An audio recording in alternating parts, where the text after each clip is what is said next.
è un po' la riprova che lavorando, facendo un bel gioco di squadra con tutte le istituzioni, ce l'abbiamo fatta ed è una, diciamo, una soddisfazione per tutti ed è veramente un gran risultato per tutti. Udine supera l'ennesimo test con le preoccupazioni e le tensioni per la confluenza di due tifoserie molto calde e parecchio contrapposte che si sono sciolte in semplice festa sportiva, come tutti si auguravano. Ma non avevano dubbi i vertici dello sport nazionale ed europeo, vista la qualità dell'accoglienza del capoluogo friulano e le forze dell'ordine messe in campo in maniera massiccia. Preoccupazioni che infatti anche il presidente federale non riscontra per la sempre più vicina Italia e Israele. Diciamo preoccupazioni relative perché già l'esperienza di una partita precedente qui a Udine proprio contro Israele ha dato ha dato un segno tangibile di una grande capacità organizzativa, gestionale di partite che insomma,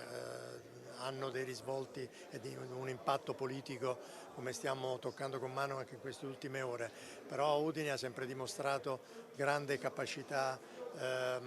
organizzativa, di grande spirito di accoglienza e queste sono tutte qualità che noi abbiamo apprezzato, quindi insieme Regione, Comune, Federazione hanno dimostrato ancora una volta che le istituzioni in genere se lavorano di squadra possono portare a casa davvero dei risultati altamente significativi. Anche il sindaco di Udine De Toni, che alla notizia del remake del match contro Israele non era stato di certo tra i più sereni, oggi è consapevole di come le alleanze e le sinergie creino alla fine forza e valore aggiunto.